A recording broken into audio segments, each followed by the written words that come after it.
so again, I'm being really good to you. We're moving on to our next move. Ideally, in a class situation, you'd have been working on your side with anything from the scissors and the side kicks or the side lifts, or even side bends, which we've not done yet, but that will come. I'd get you just to roll straight onto your back for the next move. But for today, you stay where you are. I'm going to swing around here, which I wouldn't have my class doing, and I shall coach it from here so I can see you better, and you can see my body alignment better too, hopefully.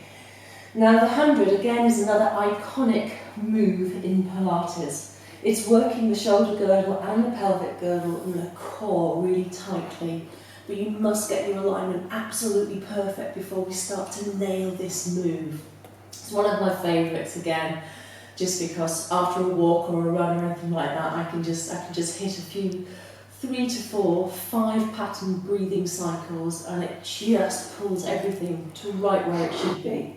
Now, to get the alignment perfect, I want you to have your insteps together just so.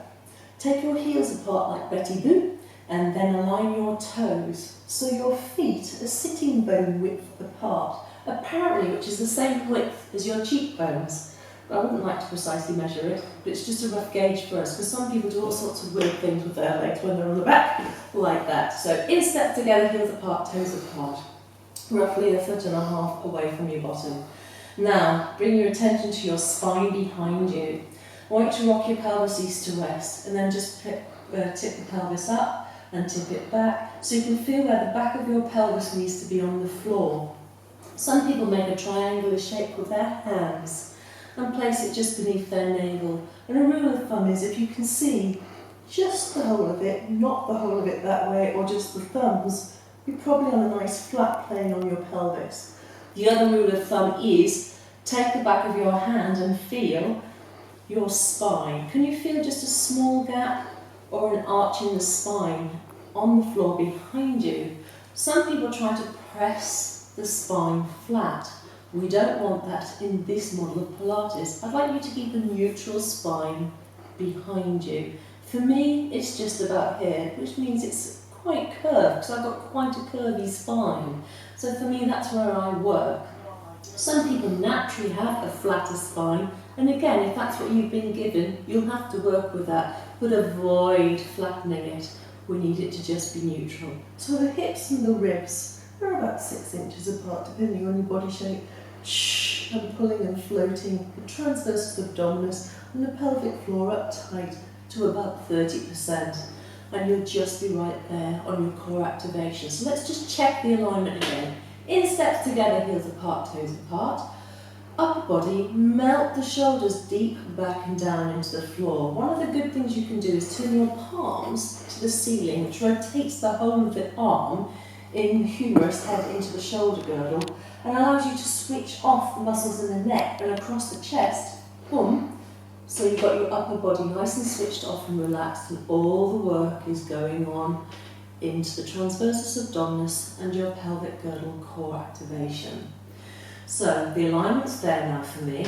I become aware of my breathing, and I just check again the level of activation. So I'm stopping flow, front and back, and pulling my transversus abdominis towards my vertebrae without any movement in the spine, keeping it neutral, and I'm now ready to go. So all that work before I even start the move, that's how precise we are. Hold it there, breathe cyclically over the top. As you next exhale, I want you to float one leg as if it was 90 degrees on a chair just below your legs. Hold it there with the foot switched off, no pointy pretty feet, just keep it switched off. So it means no gripping in the thigh, and you'll feel the load across the core start to change. Hold it there for 5 breath cycles. Each time, reminding yourself to switch off across the shoulders, palms to the ceiling, neck even and long. Once you feel you've nailed that, I want you to lighten the load of the sole of the foot on the supporting leg, because it shouldn't be supporting any weight. Imagine you've got your foot on a tray of drawing pins and you don't want them to spike into the foot at all. And you'll notice when you do that, the load across the core is increased even further. So your 5 breath cycles become much more of a challenge. Hold it there. Keep breathing. How's the neck? Is it long? Are you breathing deep back and wide? Every time you exhale, shh, are you drawing in your core? Is your spine neutral and still? Is your foot floppy? A lot of things to think about. Once you've completed your 5th breath cycle, you can then float that leg down and relax, take a small break. Stay there, just check east to west, instep together, heels apart, toes apart, so you get your alignment right again. Upper body, same thing, neutral spine behind you, set your breathing. Set your core, other leg. So I don't need to go through the other leg with you, because you now know how to do that. Lighten the load of the sole of the other foot. And stay there. We're going to give you some developments. So once you've done 5 breath cycles on each side, you can float the other leg up. So both legs are here. Again, 5 breath cycles. In your own time. All the time checking. Ribs melting towards those hips. Neutral spine behind you. Shoulders switched off, melting deep down into the floor. If you want another development, you can gently tap one heel down to the floor and lift. And the other heel down to the floor. You can do 2 singles and then maybe 2 doubles. That really is beginning to challenge the whole move.